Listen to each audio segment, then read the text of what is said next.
여러분 안녕하십니까? 오늘은 고린도후서 7장 8절에서 10절에 있는 말씀을 본문으로 해서 근심하라, 근심하지 말라 라는 제목으로 주의 말씀 증거하도록 하겠습니다. 그럼 성경책 고린도후서 7장 8절에서 10절 말씀을 좀 찾아주시면 감사하겠습니다. 제가 좀 읽어드릴게요. 그러므로 내가 편지로 너희를 근심하게 한 것을 후회하였으나 지금은 후회하지 아니함은 그 편지가 너희로 잠시만 근심하게 한 줄을 알미라. 내가 지금 기뻐함은 너희로 근심하게 한 까닭이 아니요 도리어 너희가 근심함으로 회개함에 이른 까닭이라. 너희가 하나님의 뜻대로 근심하게 된 것은 우리에게서 아무 해도 받지 않게 하려 함이라. 하나님의 뜻대로 하는 근심은 후회할 것이 없는 구원에 이르게 하는 회개를 이루는 것이요 세상 근심은 사망을 이루는 것이니라.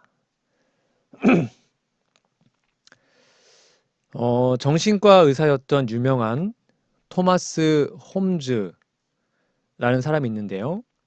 이 사람이 스트레스 반응과 순위와 정도에 대한 것을 만들어 놓은 표가 있습니다. 이 표에는 43가지의 스트레스 항목이 나오는데 각각 점수가 매겨져 있습니다. 여러분 지금 화면에 보이시죠? 가장 큰 스트레스는 1위가 배우자의 죽음입니다. 100점입니다. 100점을 기준으로 했을 때요. 두 번째 이혼을 하면 73점, 질병은 53점, 결혼도 50점이나 됩니다. 결혼해가지고 서로에게 맞춰가는 게 때론 스트레스잖아요. 그리고 실직했을 때 47점, 재정 상태에 변화가 있을 때는 38점, 배우자와 자주 싸울 때 35점, 시댁 또는 처가와 갈등이 있을 때 29점, 그다음에 직장 상사와의 갈등이 23점. 제가 이제 몇 개만 좀 찝어봤는데요.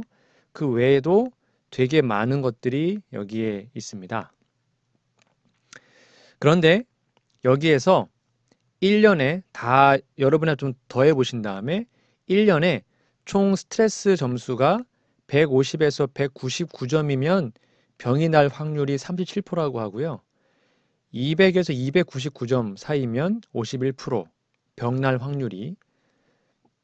만약에 300점 이상이나 되면 거의 79%나 병이 날 수 있다고 합니다. 여러분 한번 체크해 보시면 좋겠습니다. 이와 같이 스트레스는 몸과 마음에 병을 일으킵니다. 요즘 여러분들에게 어떤 스트레스가 있으십니까? 세상에 많은 근심이 있는 것 같은데 성경에는 근심의 종류가 딱 두 가지만 있다고 기록합니다. 오늘 본문 말씀인 고린도후서 7장 10절입니다. 하나님의 뜻대로 하는 근심은 후회할 것이 없는 구원에 이르게 하는 회개를 이루는 것이요 세상 근심은 사망을 이루는 것이니라. 여기서 근심이란 이 단어가 원어로 직역하면 몸과 마음의 고통, 아픔, 슬픔을 말합니다.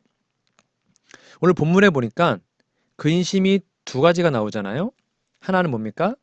하나님의 뜻대로 하는 근심입니다. 하나님의 뜻대로 하는 근심이고요. 또 하나는 세상 근심입니다. 이 말씀은 근심의 종류뿐 아니라 근심의 결과가 어떻게 되는지도 알려줍니다. 하나님의 뜻대로 하는 근심의 결과가 뭐예요? 결국 구원에 이르게 하는 회개를 가져오고요. 그런데 세상 근심은 사망을 가져온다는 겁니다. 여러분 한번 질문 드려볼까요? 여러분 사람이 근심하는 것이 좋은 걸까요? 아니면 나쁜 걸까요? 여러분 근심하는 게 좋은 거예요? 나쁜 거예요? 근데 대부분의 사람들은 이 내면보다는 겉으로 드러나는 것을 통해서 판단합니다.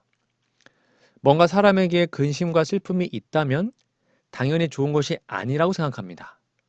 물론 사람이 근심 걱정이나 슬픔이 없이 산다면 제일 좋겠죠. 그런데 오늘 말씀은 어떤 근심과 슬픔이 만약에 하나님으로부터 오는 근심이라면 그게 구원을 준다고 말합니다.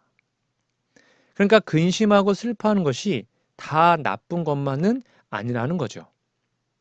오늘 말씀의 배경이 뭐냐면 고린도후서 7장 8절 9절입니다. 내가 편지로 너희를 근심하게 한 것을 후회하였으나 지금은 후회하지 아니함은 그 편지가 너희로 잠시만 근심하게 한 줄을 알미라. 내가 지금 기뻐함은 너희를 근심하게 한 까닭이 아니요 도리어 너희가 근심함으로 회개함에 이른 까닭이라. 너희가 하나님의 뜻대로 근심하게 된 것은 우리에게서 아무 해도 받지 않게 하려 함이라. 이 고린도 교회는 바울이 2차 선교 여행 때 약 18개월 정도 이 고린도에 머물면서 개척한 교회였습니다.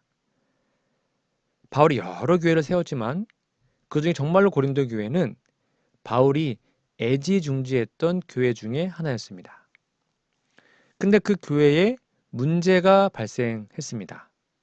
어떤 문제였냐면 교회가 4개의 파로 갈라졌습니다. 한 신자가 성적인 문제를 일으켰는데 교회가 올바로 처리를 하지 못했습니다. 교인들 사이에 일어난 문제를 이방인 법정에까지 가지고 갔습니다. 우상숭배, 음란, 법정 소송, 은사의 문제, 분쟁, 이런 많은 문제들이 있었어요. 그 중에도 이 많은 문제들이 바울의 귀에 자꾸 들어오는 겁니다. 요즘처럼 교통과 통신이 발달했다면 뭐 직접 찾아갔거나 아니면 뭐 전화를 하거나 했겠죠. 근데 그 당시는 그럴 수 없었기 때문에 바울은 편지를 씁니다. 그것이 고린도 전서였습니다. 그러니까 고린도 전서 내용이 어떻겠습니까? 주로 회개해라, 죄를 지적하고 혼내는 그런 강한 내용이었습니다. 바울이 고린도 전서 편지를 보낸 다음에 처음에는 근심하고 후회했어요. 내가 너무 말을 심하게 했나? 그 편지가 고린도 신자들에게 근심을 줄 것을 알았기 때문이죠. 하지만 바울의 생각이 곧 바뀌었습니다. 고린도 교인들이 그의 편지로 근심했지만 그 근심이 그들을 오히려 회개로 이끌었기 때문입니다. 그러자 바울은 기쁨에 겨워 두 번째 편지, 즉 고린도 후서를 써서 다시 보냅니다. 그 두 번째 편지에서 바울은 고린도 신자들이 했던 그 근심이 세상 근심이 아니다. 바로 하나님의 뜻대로 한 좋은 근심이었다라고 적어 놓은 것입니다. 다시 한번 질문 드릴까요? 여러분들은 요즘 어떤 근심을 하고 사십니까? 우리 모두는 다 근심이 있지 않습니까? 걱정도 있고. 그렇다면 나는 지금 세상 근심을 하고 있나? 아니면 하나님이 주시는 귀한 근심을 하고 있나? 한번 곰곰이 생각해 보면 좋겠습니다. 약 2주 전에 목요일에 수능 시험이 있었죠. 우리 교회에서도 2명, 아동센터에서도 한 대여섯 명이 시험을 쳤습니다. 올해는 코로나19로 정말 더 어렵고 힘들게 시험을 봤습니다. 수능 시험이 끝나면 매년 이런 기사가 언론에 실리죠. 어떤 거냐면 이젠 우리 차례. 고등학교 2학년 벌써 대입 모드. 이 땅에 많은 학생들이 시험 때문에, 대학 때문에 근심하고 슬퍼합니다. 이 사진은 몇 년 전에 이랜드 그룹에 지원한 사람들이 취업 시험을 치르는 장면입니다. 사람 진짜 많지 않습니까? 약 3,000명이 모였는데 이 사진의 제목이 이겁니다. 드넓은 시험장, 좁은 취업문. 이 땅에 많은 젊은이들이 좋은 직장 얻기 위해서 근심하고 슬퍼합니다. 올해는 더 심했죠. 코로나19라는 이 경제 위기가 전 세계를 강타했습니다. 요즘은 코로나19 때문에 다들 너무 힘들게 살고 있는 거 알고 있습니다. 말들은 안 하시지만 더욱더 취업이 어렵고 너무나 각박한 삶을 살고 있습니다. 이렇게 대부분의 사람들이 이 땅에서 근심하며 슬퍼하며 살아갑니다. 그런데 그 근심들이 하나님의 뜻대로 하는 근심일까요? 아니면 세상 근심일까요? 여기 하나님의 뜻대로 하는 근심, 이 말의 원어를 직역하면 하나님에 의해서 하게 된 근심이라는 것입니다.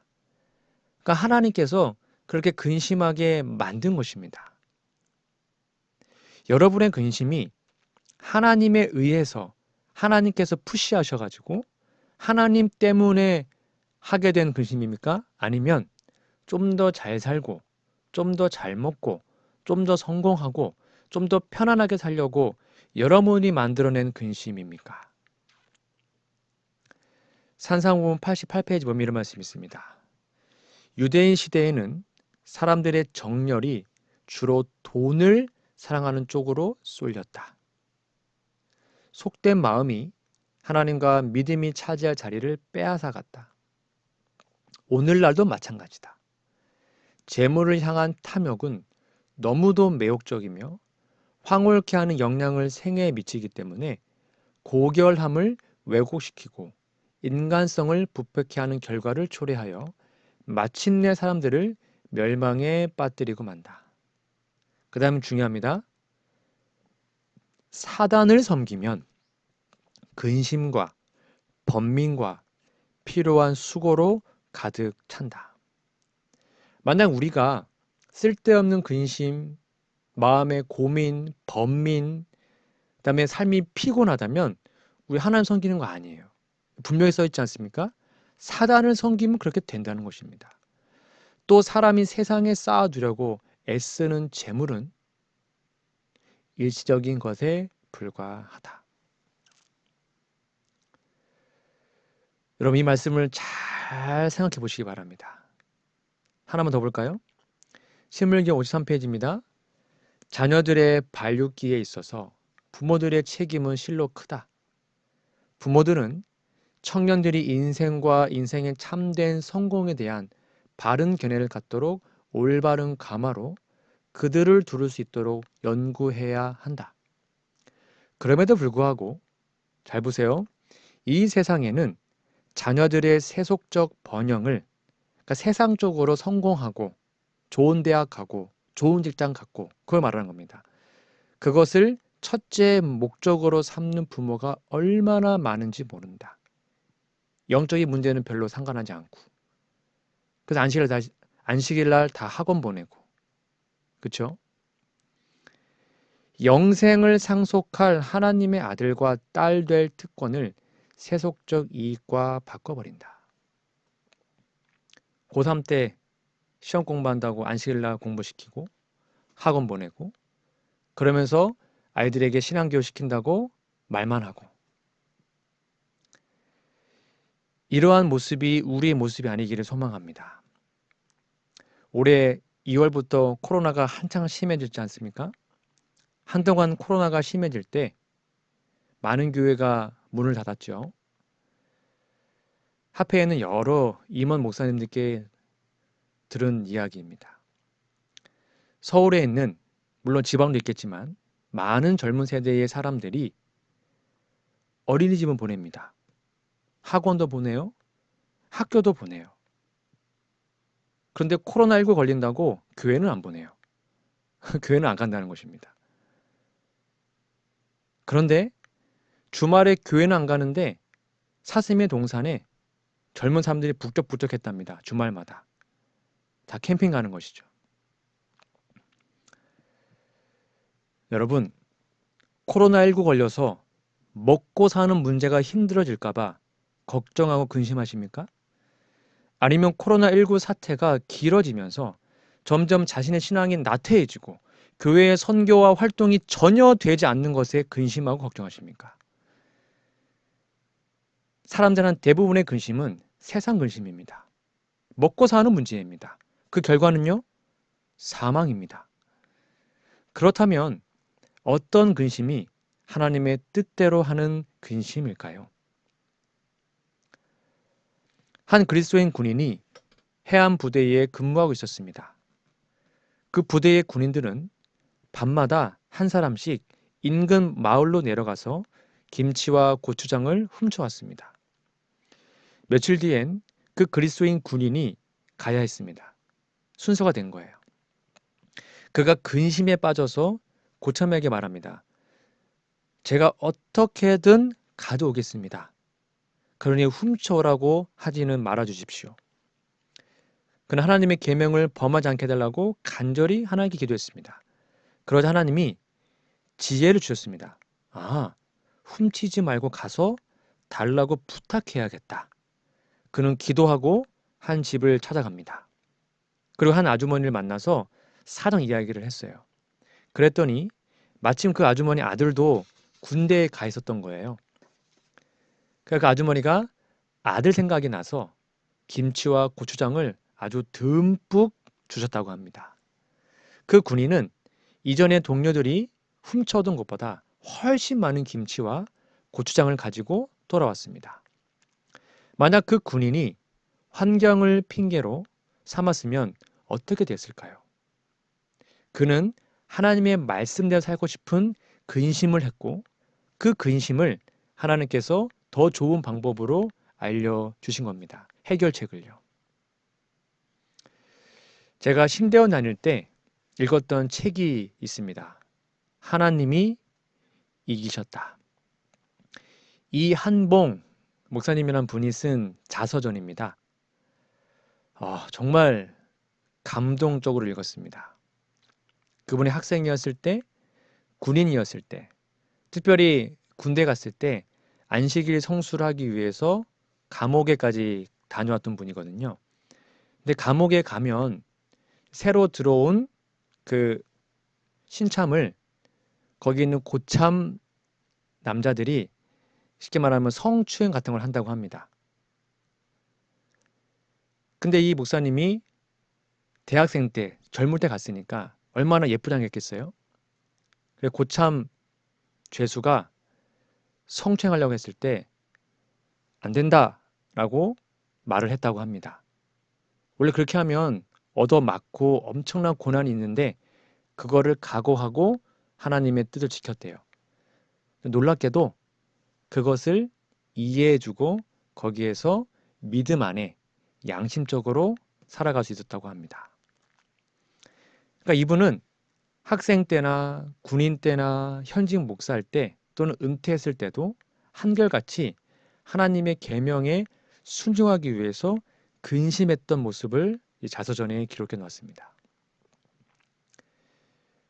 45페이지 이렇게 나와 있습니다. 나는 진리를 받은 후 언제나 양심에 무슨 가책은 없는가 하는 것이 최대의 관심사였다. 이게 그분의 근심이었습니다. 어떻게 하면 더 말씀대로 살까?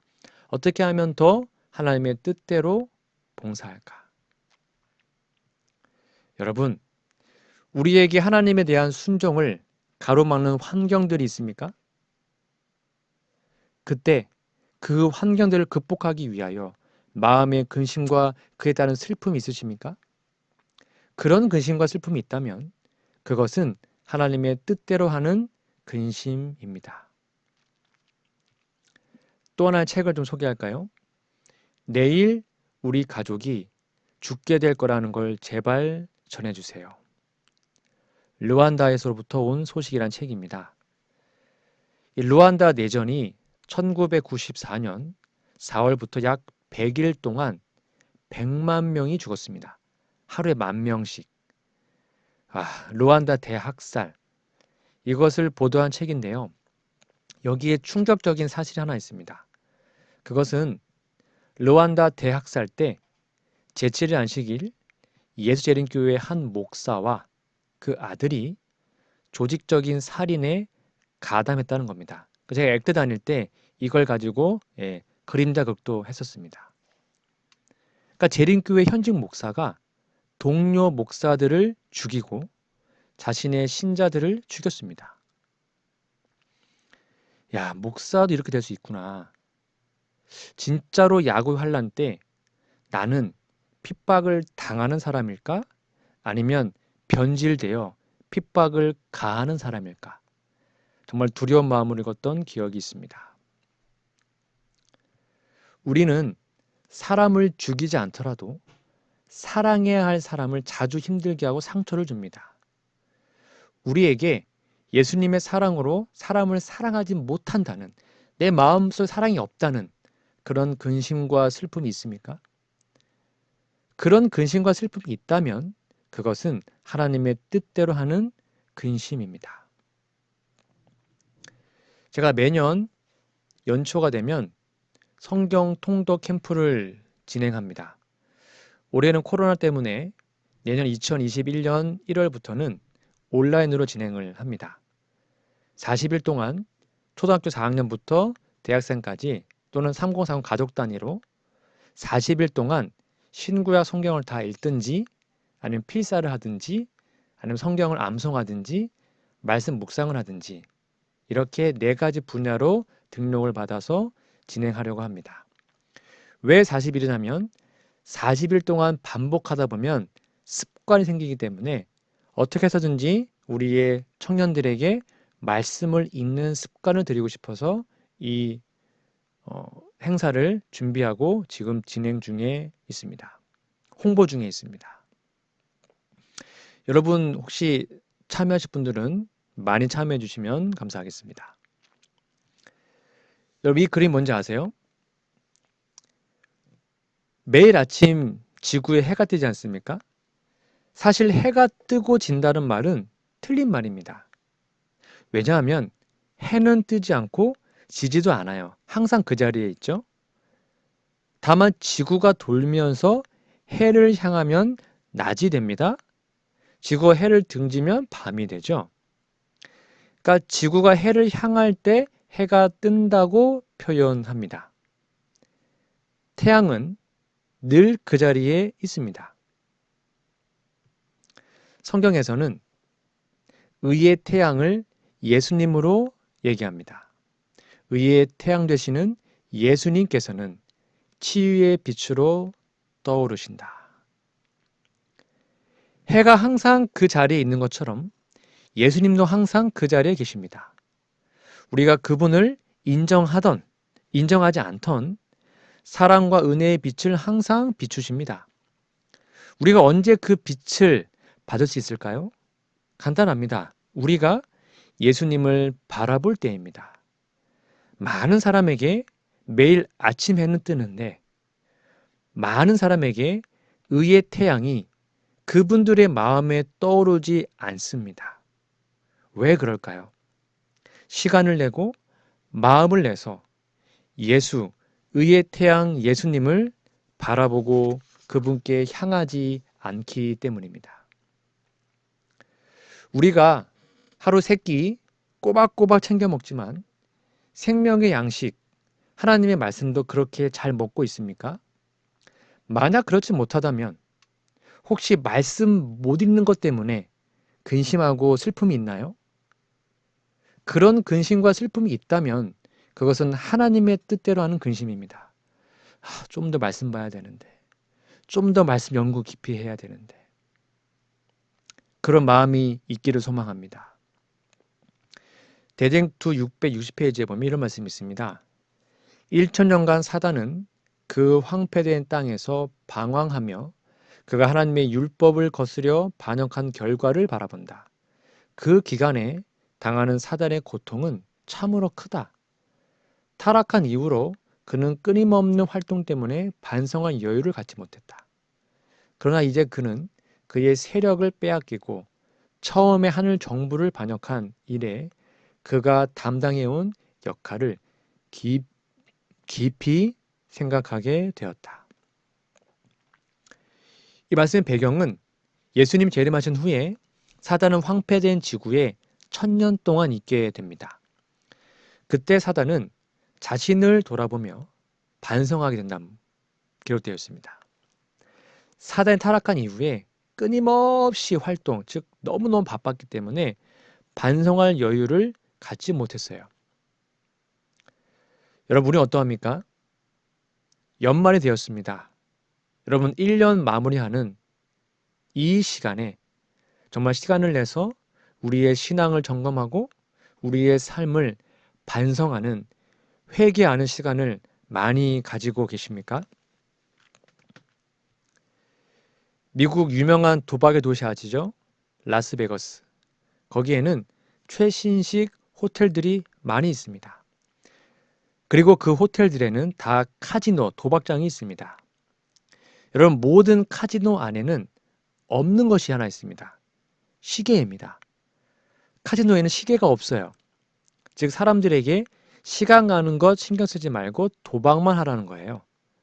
그리고 카지노에는요, 오존, 이걸 통해서 신선한 산소를 계속 공급합니다. 쾌적한 공기를 줄 테니까 피곤해하지 말고 도박만 하라는 겁니다. 그리고 카지노에는요, 비싼 술을 공짜로 줍니다. 아무리 작은 도박을 해도 술은 무제한 공짜입니다. 사람의 판단력을 흐려서 도박에만 집중하려게 하려는 것이죠. 그러니까 머리 좋은 사람들이 온갖 아이디어를 짜내서 사람들의 호주머니를 털어가는 겁니다. 여러분, 우리가 사는 세상이 이와 비슷하지 않나요? 사단이 만든 교묘한 덫으로 하늘을 생각하지 못하고 그냥 돈 버는 일에만 몰두하게 만들고 있지 않습니까? 자신의 영적인 면을 돌아보거나 자녀의 구원을 위한 진지한 시간을 내지 못합니다. 많은 사람들이 몸에 살이 찌는 것 엄청 걱정합니다. 다이어트도 하죠. 그런데 우리의 마음에 죄의 습관들이 붙어서 마음이 둔해지는 것은 별로 신경 안 쓰는 것 같습니다. 카카오톡, 페이스북, 유튜브, 넷플릭스, TV, 드라마, 영화, 스포츠, 예능 등등. 이런 것을 보면서 시간을 보내지만 정작 하루에 30분이나 아니면 1시간이라도 하나님과 교제하고 기도하고 말씀을 연구하고 있습니까? 혹시 그렇지 못한 모습이 우리의 모습은 아닌가요? 사단은 우리에게 세상 근심은 머리가 터지게 합니다. 돈 때문에, 학업 때문에, 직장 때문에 그런 근심은 우리가 머리 터지게 만들어줍니다. 사단이요. 그러나 정작 회개를 가져오고 구원을 이루는 하나님의 뜻대로 하는 근심은 못하게 막습니다. 이러한 모습을 지금도 예수님이 보시면 예수님은 어떤 마음을 갖고 계실까요? 요한복음 11장 35절입니다. 예수께서 눈물을 흘리시더라. Jesus wept. 이 구절은 성경 66권의 수많은 구절 중에 가장 짧은 구절입니다. 영어로는 2단어고요. 한글로는 3단어입니다. 그러나 길이는 짧지만 메시지는 강력합니다. 예수께서 우셨더라. 왜 눈물을 흘리셨을까? 이거는 예수님이 나사로의 무덤 앞에서 울었던 것을 말하고 있습니다. 예수님은 나사로의 죽음을 슬퍼해서 운 것이 아니었습니다. 왜냐하면 나사로는 곧 살아날 것이었으니까요. 시대소망 534페이지입니다.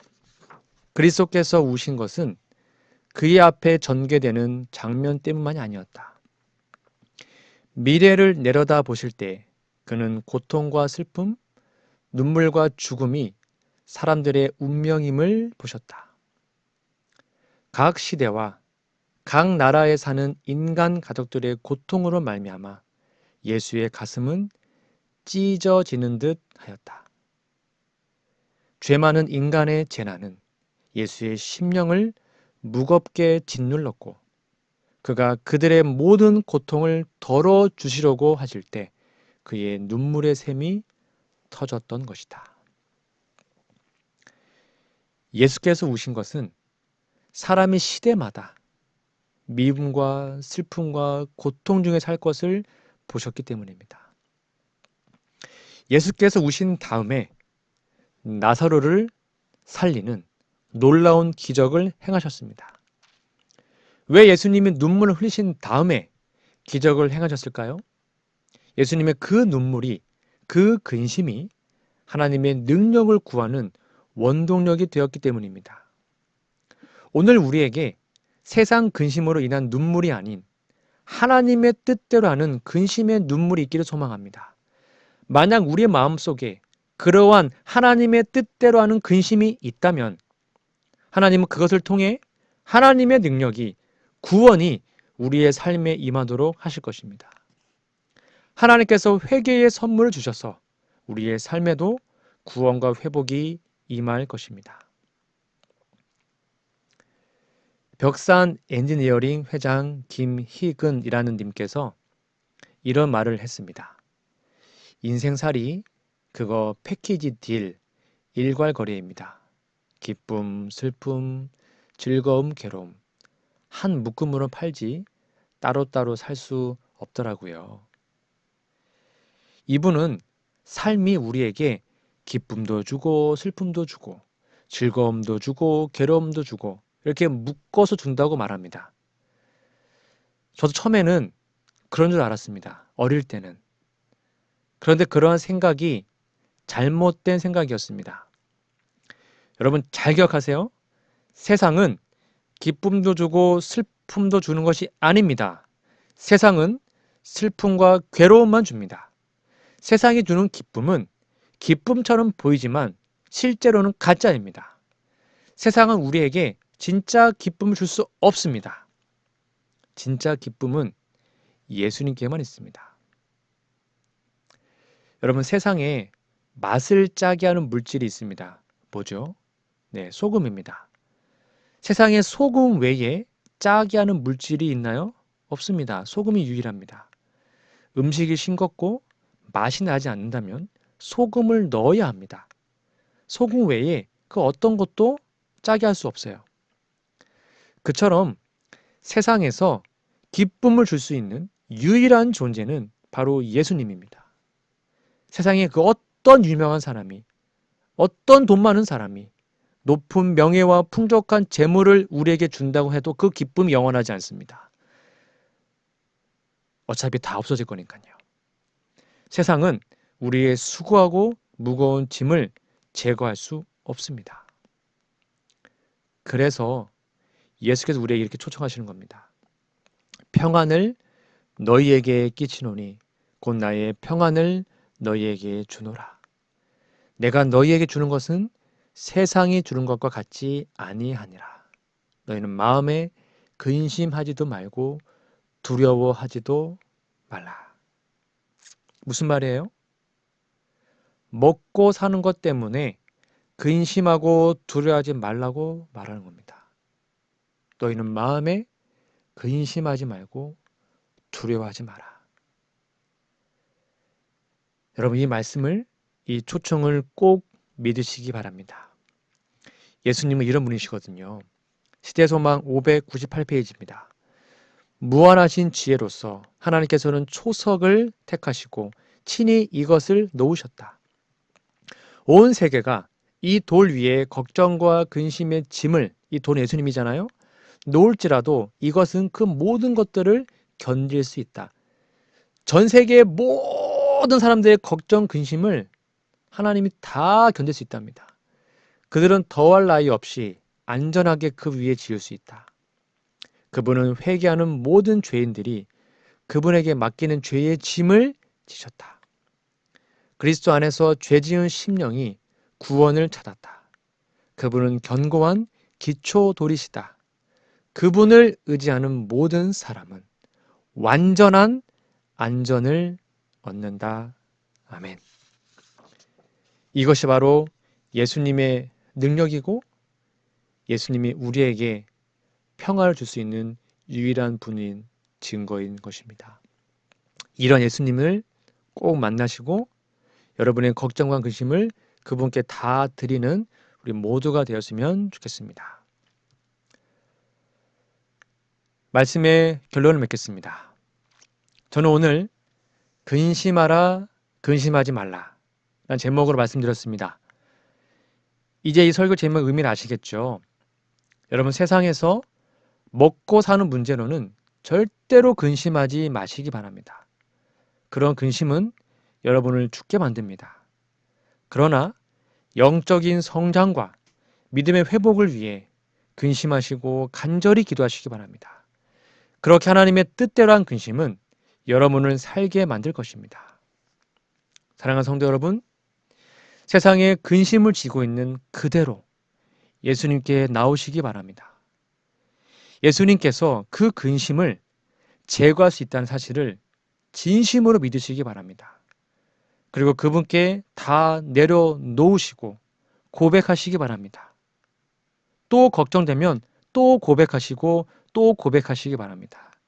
그렇게 계속하는 것이 믿음이고 기도입니다. 왜냐하면 기도는 영혼의 호흡이기 때문입니다. 그러할 때 예수님은 여러분의 어떤 무거운 짐이라도 다 받아주실 것입니다. 그때 우리는 드디어 차원이 다른 근심, 하나님의 뜻대로 하는 근심을 하게 되고 결국 회개하여 구원을 얻게 될 것입니다.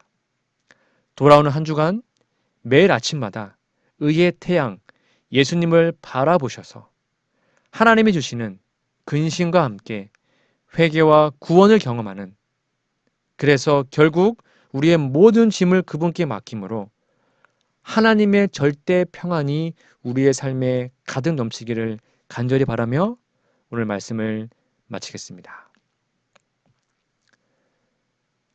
우리들의 하늘아버지, 하나님이 주시는 회개를 이루는 그 근심을 저희가 하여서 진정으로 죄를 버리고 주님께 나아감으로, 통회함으로 우리 마음속에 죄 용서함을 받고 구원을 경험하는 우리가 될 수 있도록 도와주시옵기를 예수님의 이름으로 간절히 기도합니다. 아멘.